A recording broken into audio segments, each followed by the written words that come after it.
Welcome to the Past to Present podcast. I'm your host, Alan the Great. I want to thank you, new supporters, old supporters, for being part of the show, for being here with me today.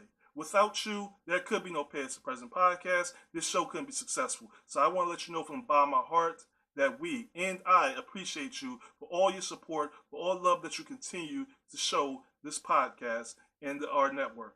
We really appreciate you, and we pray that you continue to support us, continue to show us love.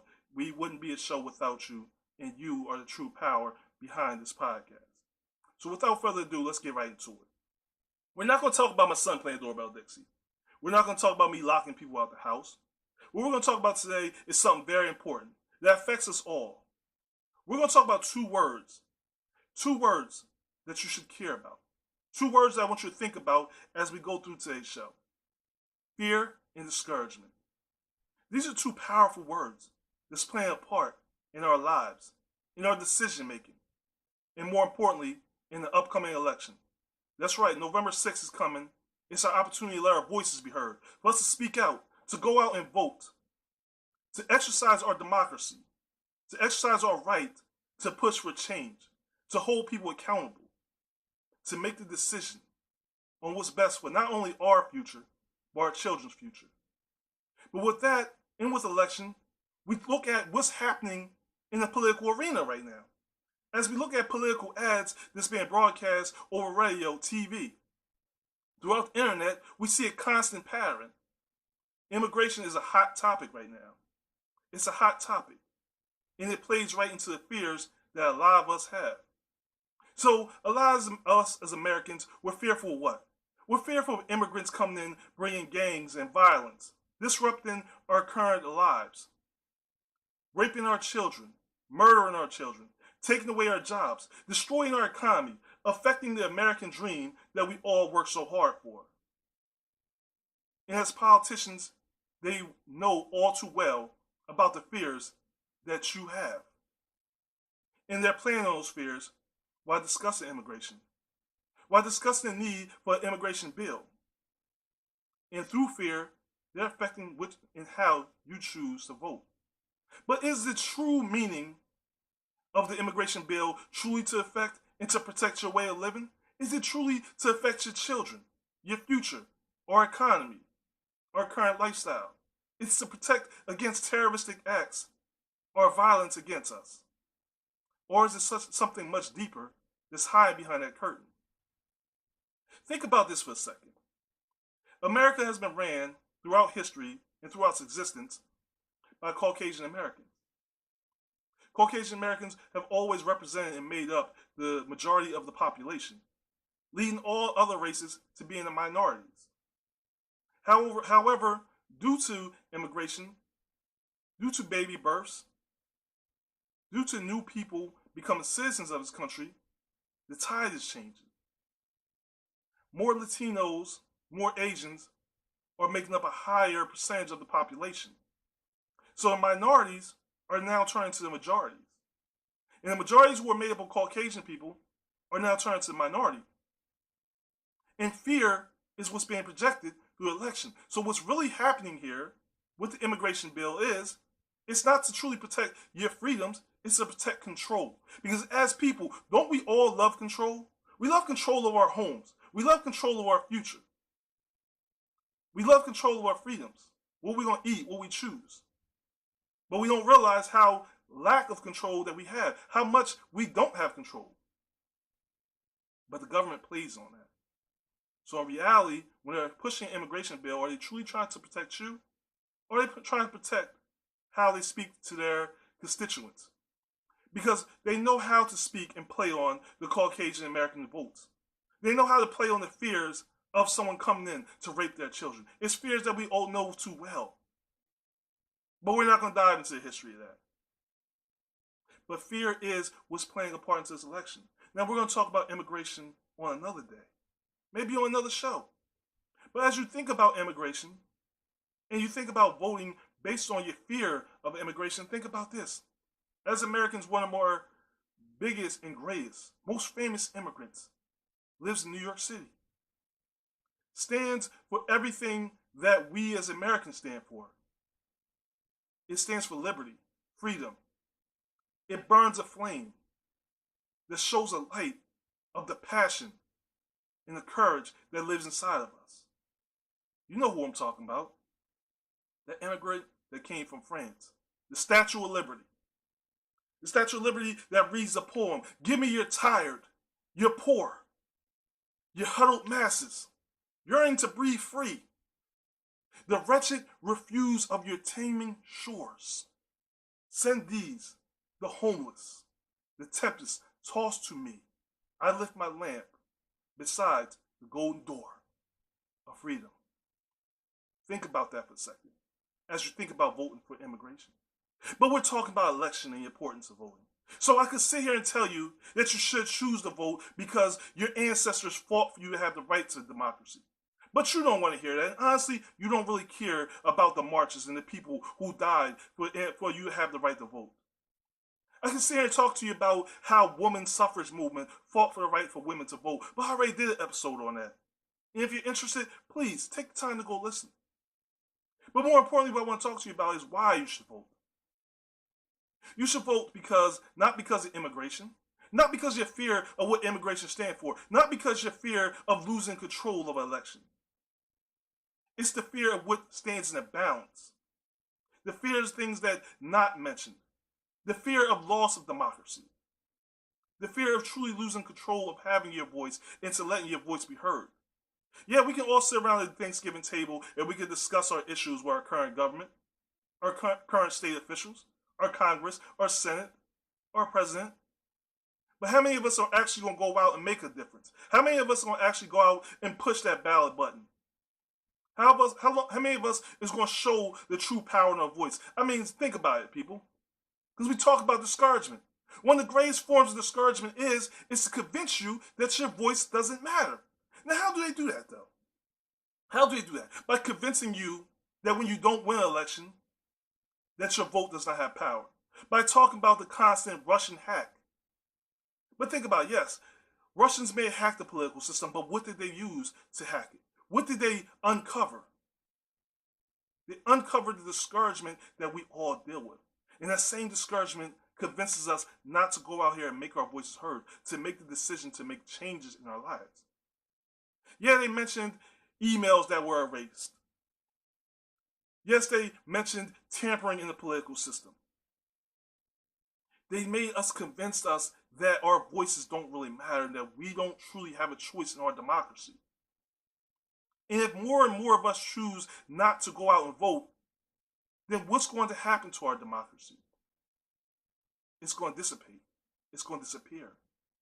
It's going to disintegrate. And what does that leave us? That leaves us what? Sitting in our home, complaining about the problems, the issues, the injustices that affect us, our lives, our community? Our importance and our voice is powerful. It has meaning. And many of you are not going to go out here and vote no matter what I say. Many of you don't feel like voting really matters to you. Some of you are just so comfortable with your life that it doesn't even matter. You're content. You're content with your life. So whatever's going on in your life right now, you're content with it. And you're not interested to shake up your life. You're not interested in what's going on in the political system. But the interesting thing is that when the problem affects you, it's normally too late to fix it. But we talk about discouragement, though, right? We talk about discouragement, and we think about voter suppression as them asking for voter IDs. Voter IDs that prevent people from voting. That prevent older people from voting. And that's very true. Those are different forms of suppression of voting. But the biggest form of suppression of voting is discouragement. Because we have the people who go on social media. And if a black or African American person go to vote, you call them an Uncle Tom. You call them an Uncle Tom to discourage them from going out and vote. You use that type of rhetoric to cause people to stay in a stalemate. Or you talk about how voting doesn't matter. How the system is made up of people who don't represent you. Or the people who are out there campaigning are not a reflection of you. Don't understand your plight or where you came from. So why should you let your voice be heard? Why should you let freedom reign? Why should you go out and vote when nothing's going to come out of this? It's simple, people. Ask any person who's been in prison, not for 30 days or a week, but was stripped of their freedom. Ask anybody who's been kidnapped and held against their will. Ask them, after they regained their freedom, how much more they appreciate it. See, a lot of times we don't appreciate what we have until we lose it. And if we're not careful, we're very much in danger of losing our democracy. We're very much in danger of truly losing our vote and our voice. The time is now that we must speak up, that we must stand up and make our voices heard. Yes, you're discouraged because you only see your state senate or your governor or your mayor when it's time to be elected. He only shows up in your church when he needs something from you. But this is where I ask about accountability, people. The same accountability we ask our political system, our governments to hold. What do we hold that accountability where we're going to hold them to a standard where they must stand by and deliver on the promises they made to us? Not to deliver us on who's driving what car or how they run their business. Truly stand on the bills that reflect our views and affect our lives. Don't fear us with immigration. Don't put fear and allow fear to control you. Intimidation has always been a source to prevent people from voting and to influence voting. But we're not going to talk about the history of intimidation in the election system because you're not interested in that. What you should be more interested in is how your children's future will be affected by these decisions. The decisions you make today, whether it is to vote or not to vote, how your life will be affected by it, how your paycheck that you're so comfortable with may be affected by it, because tax laws will affect that.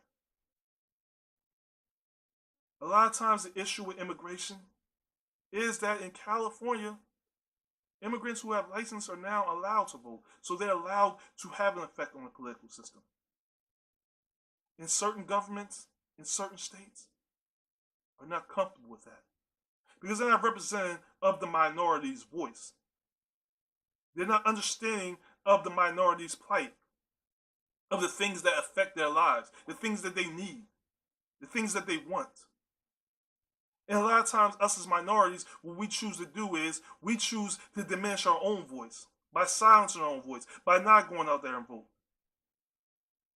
We do ourselves a disservice by choosing to stand silent, not neutral, not moving back, not moving forward. We just stay silent. And we cry in the privacy of our homes. We mourn. We deal with the devastation in the privacy of our homes. But when the time comes to make a decision, to stand up and truly let our voices be heard, we ignore that opportunity and we run to social media.